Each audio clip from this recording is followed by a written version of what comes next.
extraordinary stories. Today we present to you a poor single mother accepts a job, bathing a paraplegic millionaire. What happens next will astound you. Under the dim light of the flickering bulb, Martha Johnson stirred her coffee, her gaze lost. The drink was already cold, but she didn't even notice. She had slept barely a few hours after an exhausting day at Milton & Associates, a financial firm in the heart of Sydney. But she was used to it.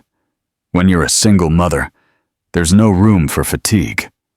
She looked over at the small mattress by the window where her son, Leo, slept. The child was curled up under a thin blanket, his long eyelashes barely fluttering with each breath. But what truly broke her heart were Leo's deep blue eyes. The same ones she had once seen on another face, one she had tried to erase from her life for the past 5 years. She sighed. She couldn't stay trapped in the past. That morning, as always, she followed her routine, prepared Leo's breakfast, helped him with his backpack, and dressed in a hurry. They were about to leave when her phone rang. "I'm so sorry, Martha. I can't watch Leo today," the nanny said from the other end, her voice guilty. "Something came up. You'll have to find someone else." Martha gripped the phone tightly. "But I have to be at the office in half an hour. I can't leave him alone." "I'm truly sorry, Martha. Don't you have anyone else?" No, she didn't. She looked at the clock. 20 minutes left. If she was late, it could cost her job. She looked at Leo, who watched her, unaware of what was happening. "Mommy, are we going to school?" Martha took a deep breath.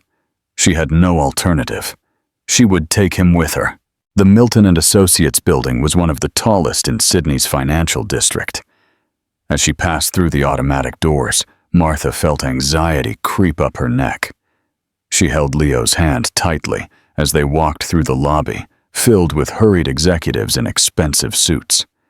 Children were not allowed there, but if she was lucky, she could keep Leo in her office without anyone noticing. Martha barely glanced down to check some emails, and Leo slipped away from her desk.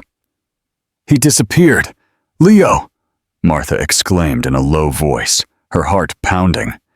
She jumped up and went into the hallway. If anyone saw him, she could be in very serious trouble. The executive area was quieter than usual. Martha walked as fast as she could, checking every nook, every corner, and then she heard it. "Daddy!" Clara froze. Leo was hugging the leg of a tall man, impeccably suited and with a serious face. The man looked down and frowned, confused. It was Daniel Blackwood, the CEO of Milton & Associates. His usually impassive expression hardened at the sight of the child. Martha felt the ground open beneath her. "Leo!" she cried, running towards them. "Let go of him, please!" Daniel looked up. When he saw her, his face tensed even more. "Martha," he said, not disguising the tone of surprise and distrust. "What does this mean?" She swallowed hard, trembling. "I'm sorry, it was just a mistake. Leo shouldn't be here. I'm taking him now." "Why did he call me Daddy?" Martha was paralyzed. "I don't know. Children sometimes say things without thinking." Daniel looked down at the child's blue eyes. His eyes. The same ones. "What's his name?" "Leo," she replied, barely audible. Daniel frowned. "I need to talk to you. Now." Martha felt her heart clench. She knew it. She knew this moment would come someday, but she still wasn't prepared.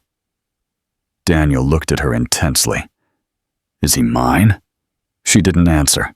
She just hugged Leo tightly and walked away with him. But she knew it wasn't over. It was just beginning. The next day, Martha barely slept.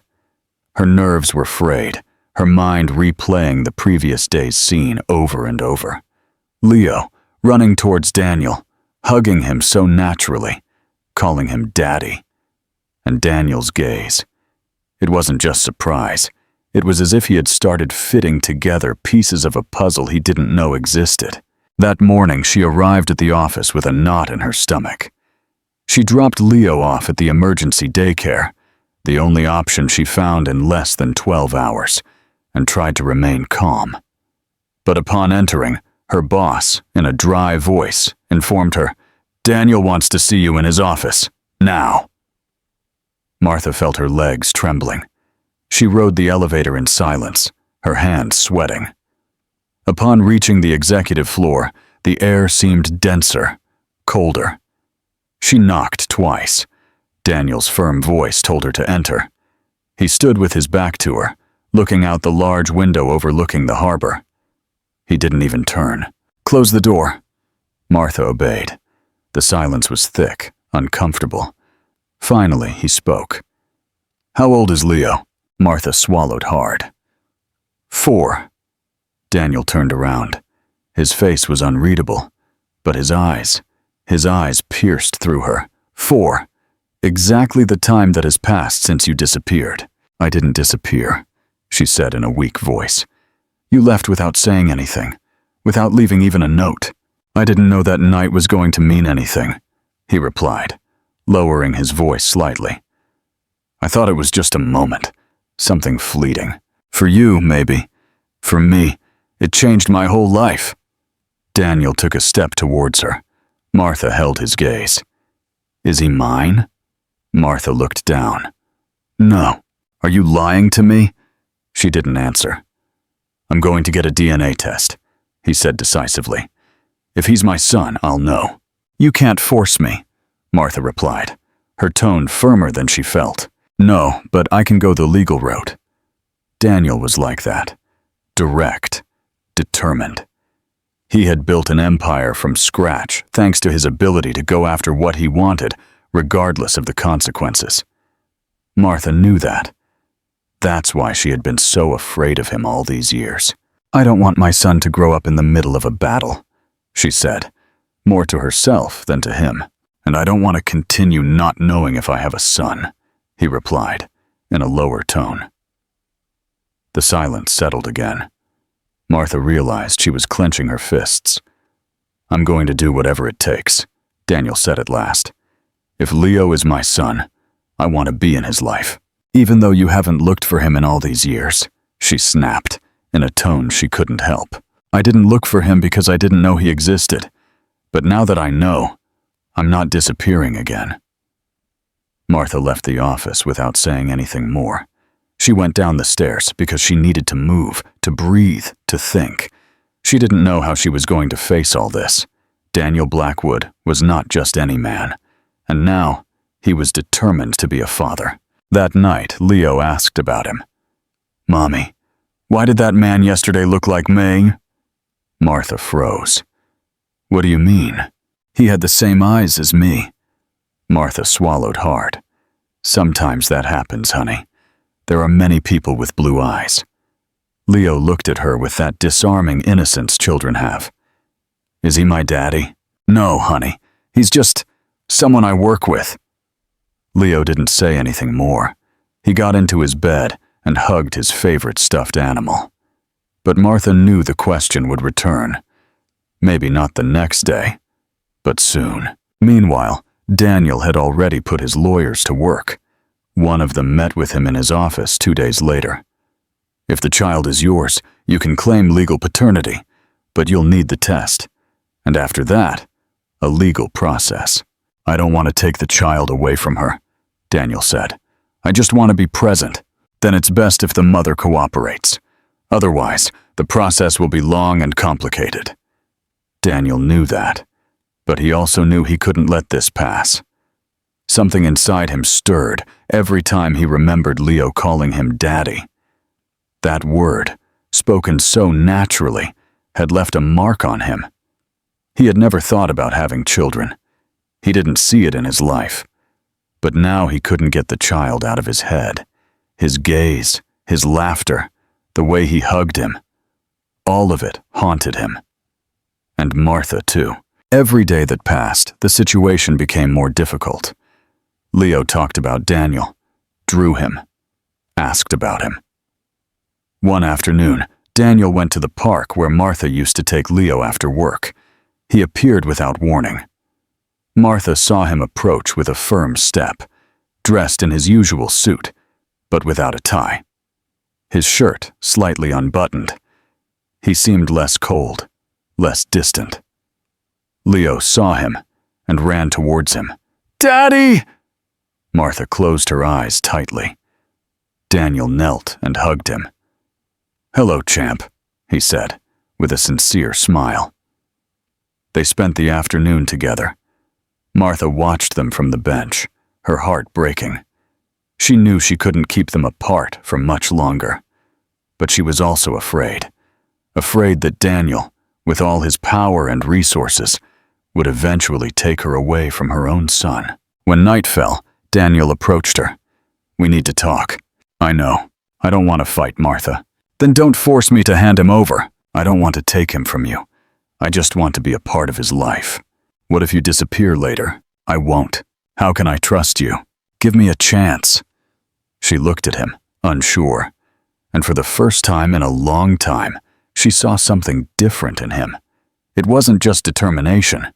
It was vulnerability. "Think about it," he told her before saying goodbye. "But don't take too long. I don't want to lose another day with my son." Martha stood watching him walk away, with Leo waving from his arms. She knew the past had returned, and this time, she couldn't just close the door on it. The following days were a roller coaster of emotions for Martha. She couldn't concentrate. She couldn't sleep well. Leo kept asking about Daniel, as if he had already settled into his world without permission.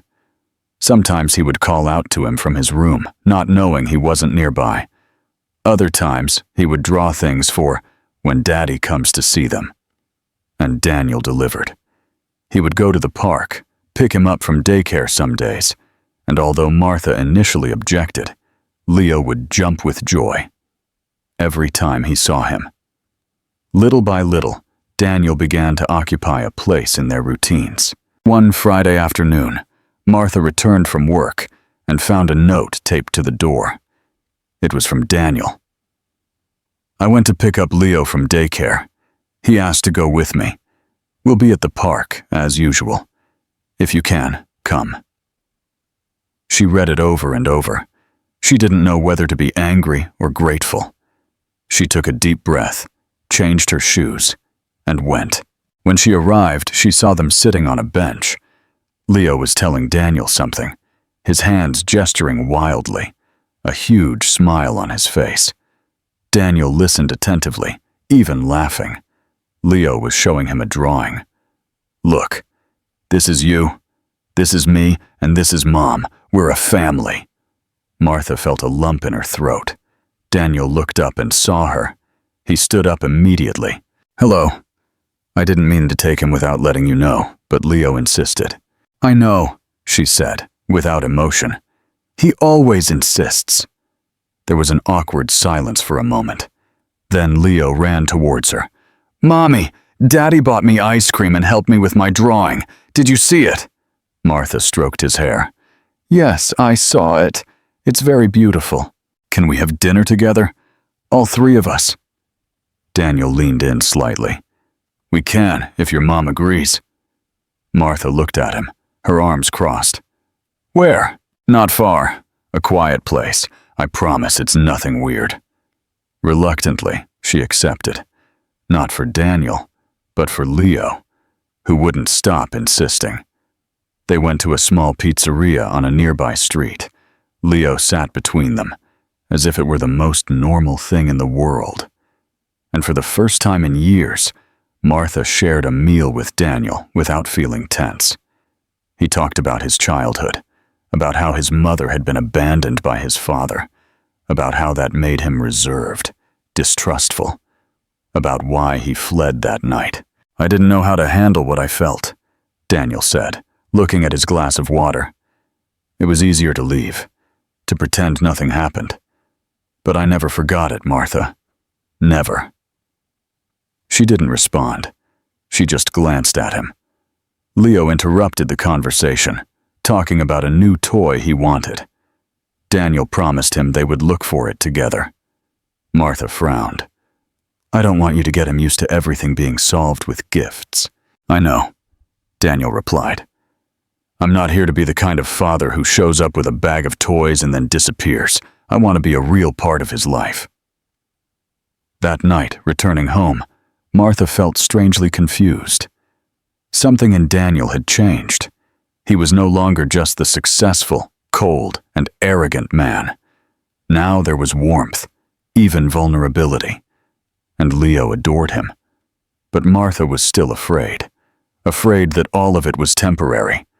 Afraid that when things got complicated, he would disappear again. The next morning, Daniel called her. I need to talk to you. Alone. They met at a small cafe, away from the office. Daniel arrived earlier and waited for her with a folder on the table. What's that? The papers for the DNA test. I want it to be official, Martha. I need to know. She stared at the folder for a few seconds. Then she shook her head. No. Why? Because I don't want Leo to go through that. I don't want to see him turned into a lab experiment. You don't need it. You already know. I need it for you, Daniel said. Because you don't trust me. Because I want you to know I'm not leaving. Is that a threat? No, it's a promise. That night, Martha thought about it deeply. She thought about the first few years with Leo, about the days when she didn't know how she was going to pay the rent or buy milk. She thought about how alone she had felt. And now, suddenly, she had Daniel there, wanting to be a part of it. But she was also afraid of losing control, of a judge deciding who should raise her son. A week later, something happened that changed everything. Leo woke up with a fever. Martha gave him medicine, but it wouldn't go down. By midday, his lips were dry, his skin hot, and he was breathing with difficulty.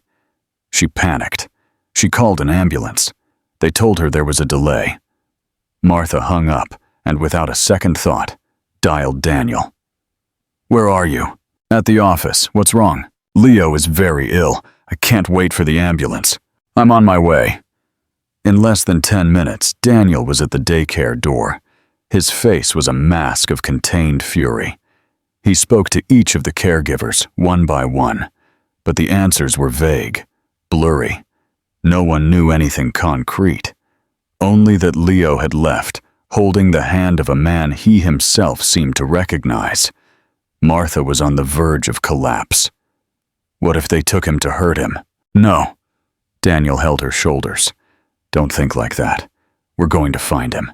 How? Where do we look for him? I have contacts, he said, his eyes burning. And I also have an idea who might be behind this. Who? Daniel clenched his jaw. Victor Rivers, an old enemy. Someone I brought down years ago. He always said he'd make me pay. Martha put her hands to her face. It can't be. He can't be using Leo to get revenge. He can, Daniel said. And if he did, I swear he's going to regret it. That night, Martha didn't sleep. Neither did Daniel. They pulled every possible string. They called the police, acquaintances, activated media contacts. Everything. The anguish was unbearable. And then, the next morning, Daniel received a call. Hello, Daniel. The voice was familiar, mocking. Victor. Long time no see. I have something of yours. Daniel felt his blood run cold. Don't lay a hand on him, he said in a low voice. I swear you won't leave here alive. Don't be dramatic, the other replied. I just want to talk. I want to see you, and I want you to bring something. What? Your resignation. To everything. Your company, your money, your empire, everything. I want you to crawl, Daniel. I want to see you defeated. Daniel clenched his fist. If you harm him, I swear. I won't harm him if you do what I ask. The call ended. Daniel threw the phone against the wall. Martha looked at him, eyes wide. What did he say? He wants me to give up everything in exchange for Leo. And are you going to do it? Daniel took a deep breath. I'm going, but I'm not leaving without our son. The meeting was set at an old abandoned warehouse on the outskirts of Sydney. Daniel didn't tell Martha the exact details, just that he was going, and that she needed to stay home in case he received any news.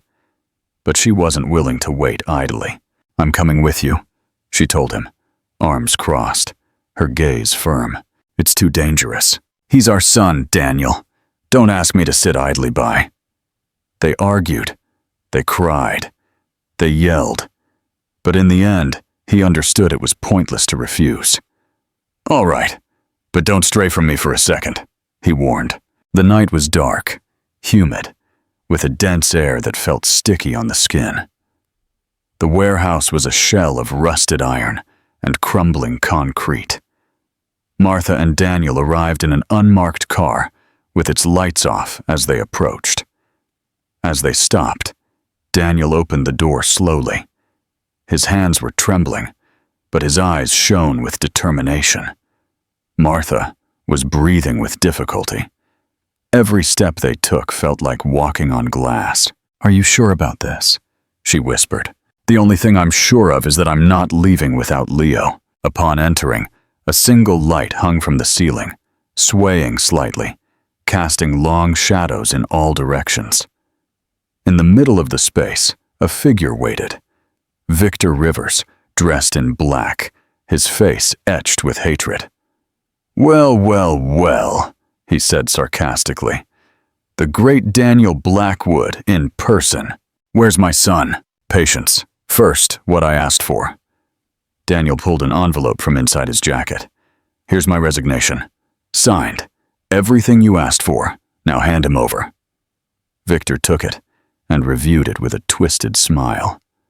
"My, I never thought I'd see you like this, so human. Give me Leo." Victor snapped his fingers.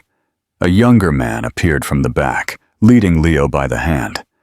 The child's face was stained with tears, but seeing his parents, he ran immediately. "Mommy! Daddy!" Martha caught him in the air, hugging him with all her might. Daniel also enveloped him, feeling his small body tremble in their arms. "It's okay. It's over now," Martha murmured over and over. "It's over, my love." But Victor didn't move. "And now what?" Daniel asked, gritting his teeth. Now I want to see you grovel." "What?" "I want to see you on your knees, begging for forgiveness." Daniel took a step forward, Leo still in his arms. "Ask me when I don't have my son in my arms." Victor laughed. "You don't know how to lose, and you don't know when to stop." Then, from outside, a loud bang was heard. Then another. Voices. Rushing footsteps. Blue lights began to filter through the warehouse's rusted cracks. Police. "Get down!" Everything happened in seconds. Victor tried to run, but an officer already had him in his sights. The other man released his hands and raised his arms. Martha crouched, covering Leo. Daniel positioned himself between them and any danger. "Calm down. We're the parents." An officer approached. "We have everything recorded. We heard everything. Don't worry. It's over." Martha burst into tears.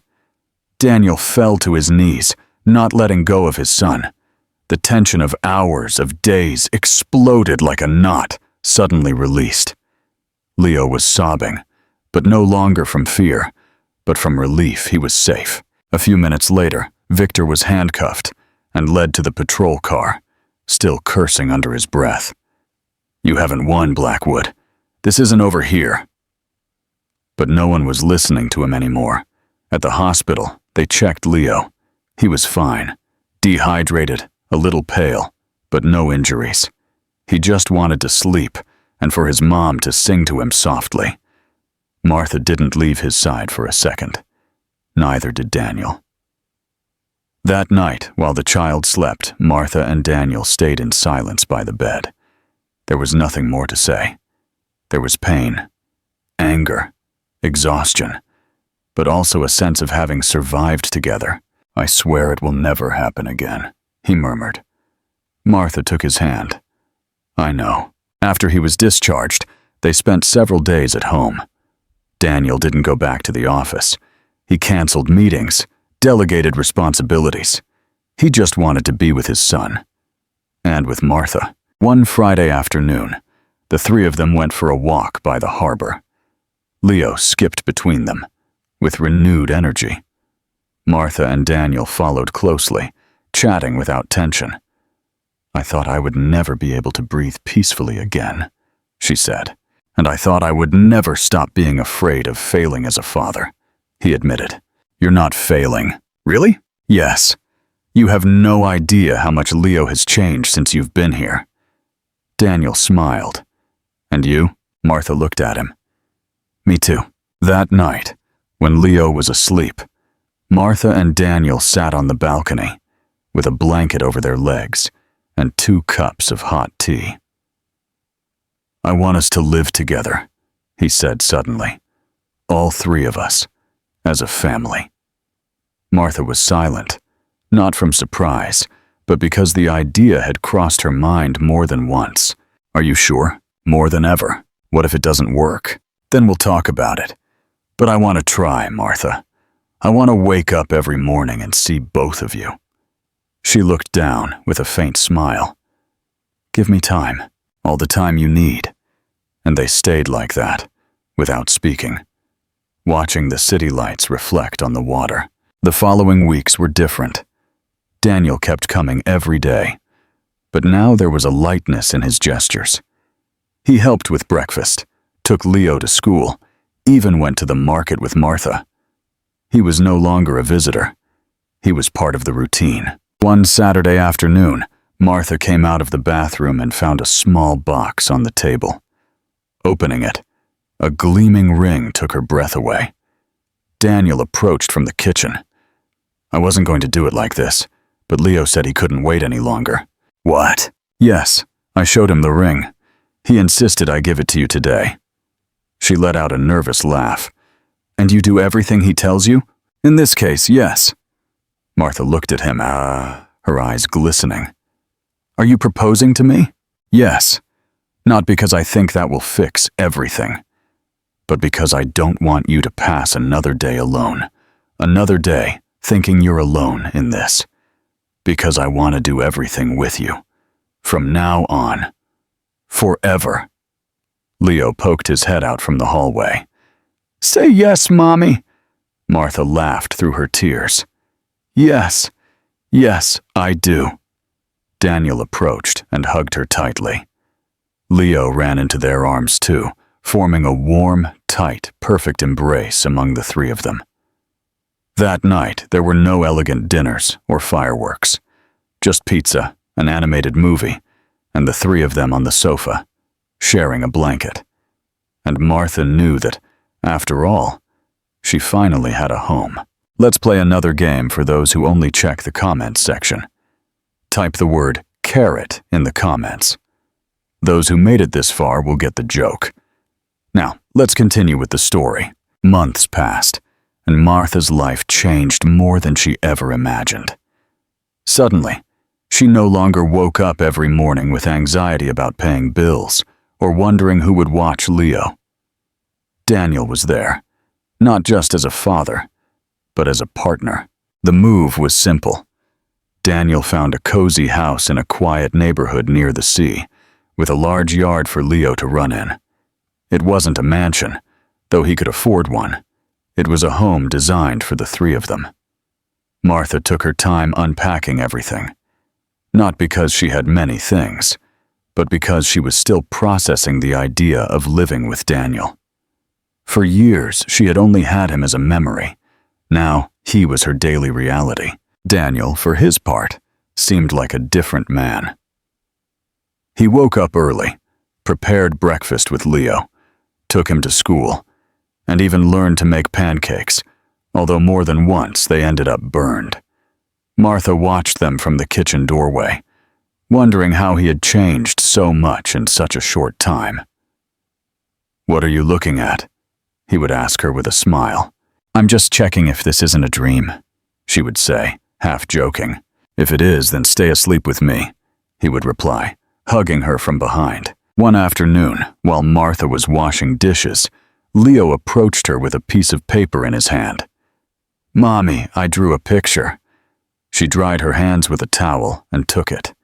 In the drawing, there was a house, a big smiling sun, and 3 people holding hands, a man, a woman, and a child.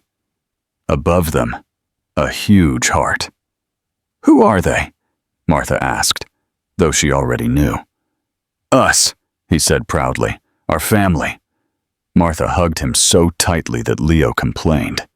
"Mommy, you're squishing me." "Sorry, champ. It's just that you made me very happy. Can I take the drawing to school?" "Of course you can." Days later, at a school meeting, the teacher approached Martha at the end of the event. "Your son talks a lot about his daddy. He says he found him late, but now he doesn't let him out of his sight." Martha laughed, with a lump in her throat. "Yes, it's something recent. And for you too, right?" Martha was silent for a second. Then she nodded. "Yes, for me too." Meanwhile, Daniel had begun to transform his way of working. He was no longer the businessman obsessed with staying at the office until late at night. Now he finished his meetings early to pick up Leo from school or to have dinner with Martha. But not everything was perfect. One afternoon, Martha received a letter from the court. It was a notification of legal proceedings for the official confirmation of paternity. Although Daniel was already an active part of Leo's life, the authorities wanted to regularize the situation. Martha felt uncomfortable, as if someone was trying to interfere with something that was already healed. "Did you know about this?" she asked that night, annoyed. "Yes," Daniel said calmly, "but I didn't do it to pressure you." "Then why?" "Because if something ever happens to me, I want Leo to be protected. I want him to be legally my son, so that no one can come and take him away from me, so that he has the right to what belongs to him." Martha sighed. She couldn't argue with that. It wasn't necessary to do it this way. "Maybe not," he admitted, "but I want to do things properly." She looked at him, unsure whether to hug him or push him away. "Just promise me this won't separate us." "No, it will unite us more." The process was simpler than Martha expected. Daniel signed the papers, the tests were done, and, as everyone knew, the results confirmed paternity. Leo never knew about the paperwork. For him, his daddy was his daddy, period. A month later, they received an official letter with Leo's updated full name. Now he bore both their last names. Martha read it over and over, tears in her eyes. "Are you okay?" Daniel asked her. She nodded. "Yes, I was surprised by how happy it makes me to see this." He approached and kissed her forehead. "Thank you for letting me be part of your life. Thank you for staying." One morning, Daniel woke up earlier than usual. He had a serious look, as if he were planning something. Martha noticed it at breakfast, as he stirred his coffee without tasting it. "Is something wrong? I want to tell you something, but I need you to listen without interrupting me." She put her fork down on the plate. "Okay, shoot. I've been thinking about what I want to do with my company, and I've decided to sell it." Martha was speechless. "Sell it?" "Yes. I don't need to prove anything to anyone anymore. All I want now is time. For you. For Leo. For us. And what are you going to do?" "Create a foundation," he said with a smile. "To help single mothers. To support families going through what you went through." Martha looked at him with teary eyes. "Are you serious?" "Yes." "You inspired me. I want to do something that truly makes a difference." She couldn't hold back her tears. "Daniel, I don't know what to say." "Tell me you're proud of me," he replied, taking her hand. "I'm more than proud. I'm happy to have you." He stood up, wrapped his arms around her, and kissed her. Leo interrupted them, entering in his dinosaur pajamas. "You're kissing again? They're always doing it." "And we'll keep doing it," Daniel shouted, hugging Leo and lifting him into the air.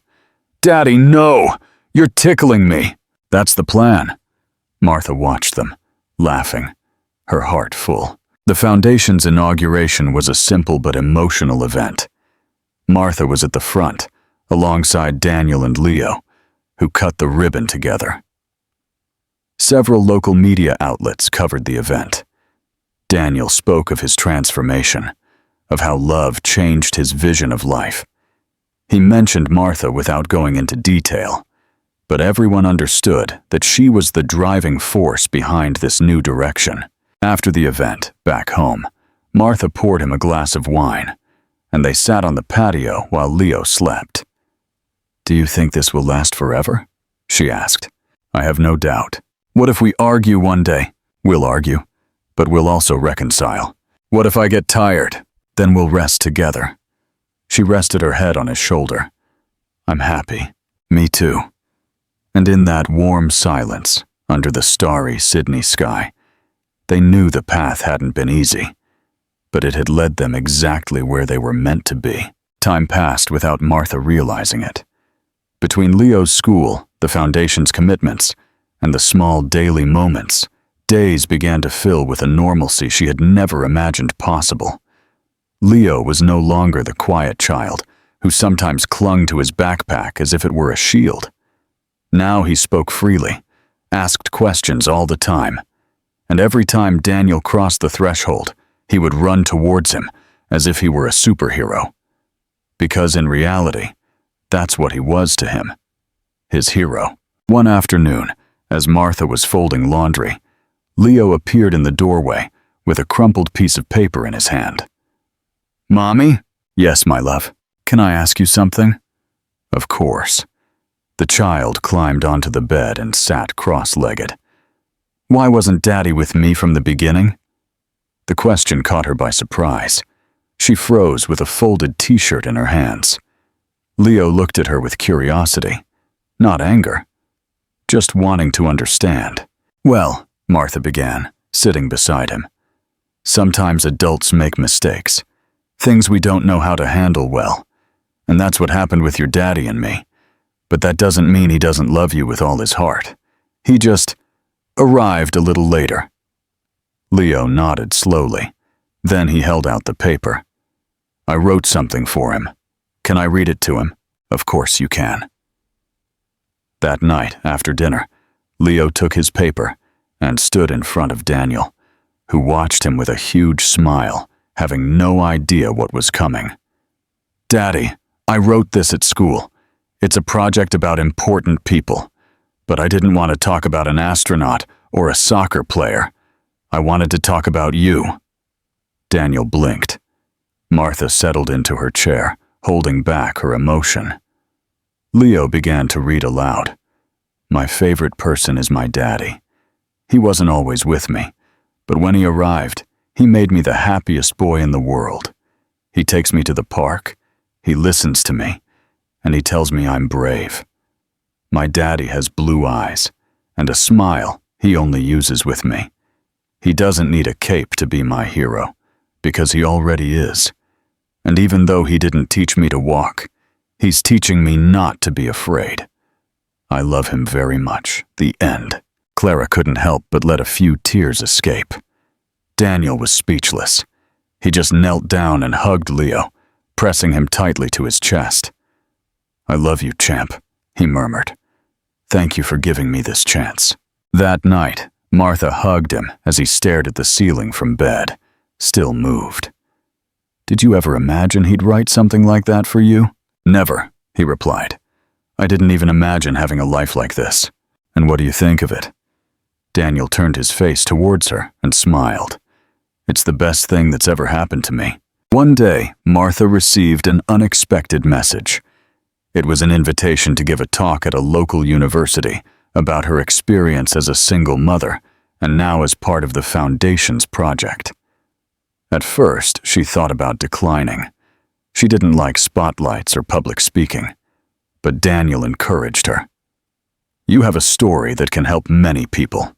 What if I freeze? What if I get nervous? Then you stop, you breathe, and you continue. I'll be there with you.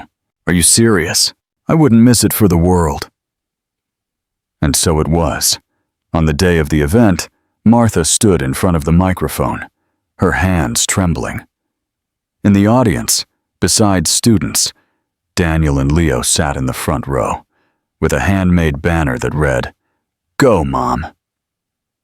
She let out a little laugh at the sight, and something inside her calmed. "Hello," she began.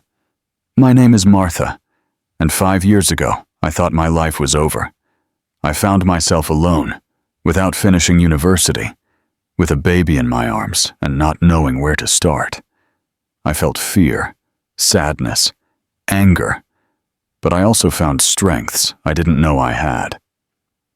She told her story without embellishment, without trying to seem perfect. She talked about the dark days, the low-paying jobs, the sleepless nights. She also talked about love, about how she chose her son above everything else, and how life gave her a second chance when she least expected it. At the end, there was applause, a lot of it, and when she stepped off the stage, Daniel hugged her with shining eyes. "I've never been so proud of you. Thank you for pushing me to do it." "I didn't do it," he said. "You did it all on your own, as always." Leo hung on to their necks. "You did amazing, Mommy." That night, they had hamburgers in the garden, with candles on the wooden table, and Leo talking non-stop about how boring his mom's speech was, even though everyone clapped. Martha just watched him laugh, thinking about everything that had happened to get to that moment. A few weeks later, Daniel received an unexpected call that left him silent for a few seconds. "Everything all right?" Martha asked. "It's from the company. The new CEO asked me to consider coming back. They're offering me a position as an advisor. Part-time, full flexibility." Martha raised her eyebrows. "And what do you think?" "I think I already made a decision a long time ago." "You don't want to go back?" "No, I want to continue with the foundation. I want to be present. The rest is no longer what drives me." "I like the new version of you," Martha said, hugging him by the waist. "Me too." At that instant, Leo ran towards them with a ball in his hand. "Play with me!" "Let's go," Martha shouted, running after him. Daniel followed, and the three of them chased each other around the garden until they ended up lying on the grass, laughing uncontrollably. That night, Martha and Daniel stayed on the sofa while Leo slept. Outside, it was raining. Inside, there was only calm. "Do you think we deserved this?" she asked. "I don't know, but I'm grateful for it. Every day." "Me too. And you know what else?" "What?" "I want us to have another child." Martha looked at him, surprised. "Are you serious?" "Very. But everything has been so recent. Precisely because of that. Because now I know I don't want to waste any more time. No more silences. No more doubts. I want to keep building with you, and with Leo, and with whoever comes." She was silent for a few seconds. Then she smiled. "Let's take it step by step. But I'm not closing the door." Daniel kissed her tenderly. "That's the best yes I could receive." And in that instant, between the sound of the rain and the warmth of the home they had built, they knew there was no turning back. That the past no longer hurt. That the present was solid. And that the future, finally, belonged to them. As the months passed, the new routine became a way of life. Martha had gotten used to seeing Daniel preparing breakfast, to Leo jumping around the house in his school uniform, and to family Sundays at the beach, with laughter, ice cream, and sand castles that always ended up crumbling. But the most impressive thing was that all of it, that life, didn't seem borrowed or temporary. It was real. It was theirs. Martha went back to studying. She resumed her university degree in economics, with online classes and constant support from Daniel, who took care of Leo whenever she had exams or assignments. Sometimes, when she stayed up late studying, he would make her tea and sit beside her in silence, just so she knew she wasn't alone. "I don't know how to thank you for all this," she told him one night, her eyes red from reading so much. "You don't need to thank me," he replied, caressing her cheek. "Just promise me you won't give up." "Never," Martha said, with a tired but convinced smile. "For you, for Leo, and for me."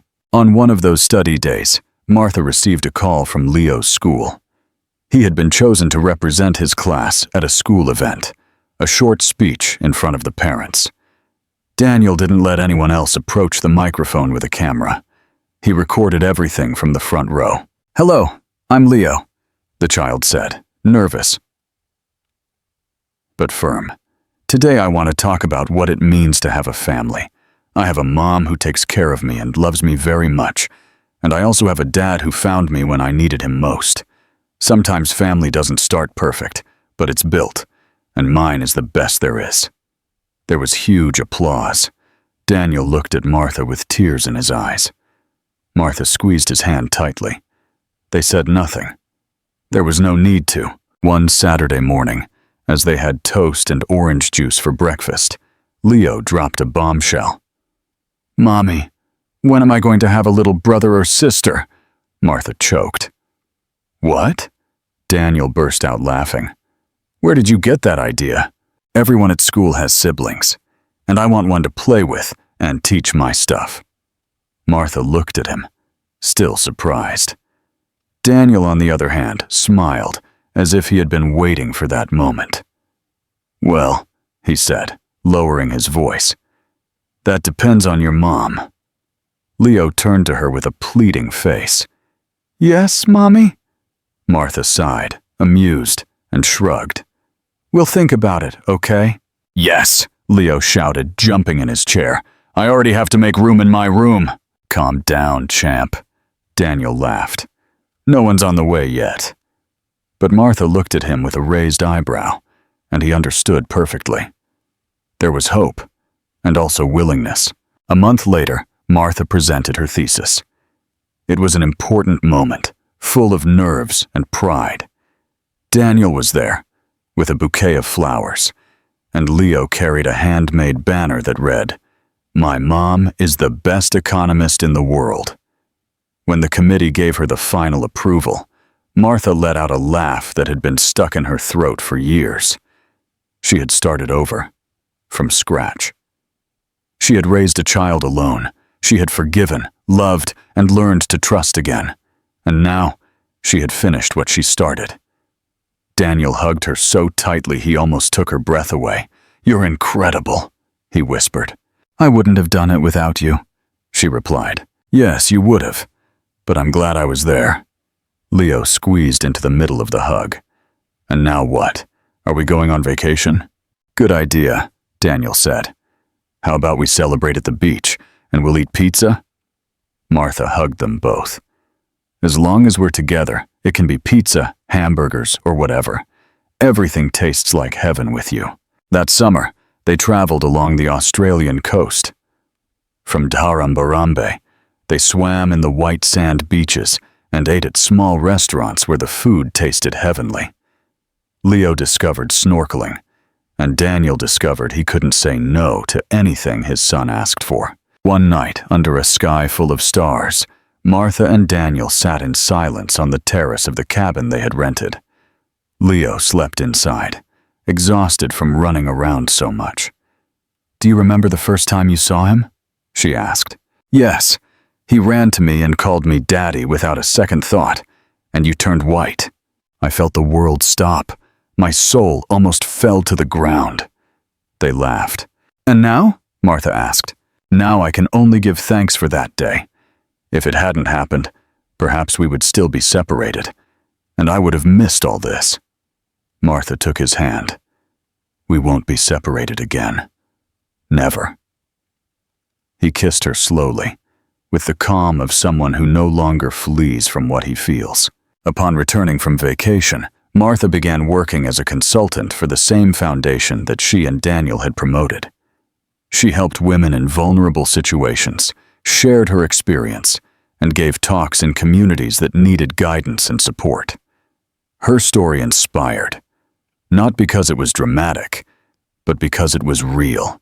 Daniel, for his part, became a different leader. He was no longer the businessman who inspired fear. He was the man who listened, who took the time to be present, and who put his family above everything else. One ordinary afternoon, Leo came running home from school with a piece of cardboard. They asked me to draw my family, he shouted, agitated. In the drawing, there was a house, a dog, even though they didn't have one, and 4 people. Martha looked at him, surprised. Who's the 4th one? Leo smiled. It's my future brother or sister. I already put them there, so they know they have space. Martha and Daniel looked at each other. Well, he said, it seems we've been left with no excuse. She let out a laugh. Yes, I guess so. A year later, Leo was at the hospital, sitting next to Martha, with a huge smile. Can I hold him? Carefully, Daniel replied, helping him. Leo held the baby wrapped in a sky-blue blanket and looked at him in wonder. Hello, I'm your brother. I'm going to take care of you, but don't break my toys, okay? Martha laughed, tired, but happy. Daniel looked at all 3 of them as if the entire universe had gathered in that room. He stroked Leo's head and kissed the newborn's forehead. Thank you for making me a father, Martha. Thank you for not giving up, she whispered. I never will. And so, amidst diapers, bottles, and children's laughter, they began a new stage. With more love, more chaos, more stories to write. But with the certainty that this time, there would be no room for abandonment, fear, or loneliness.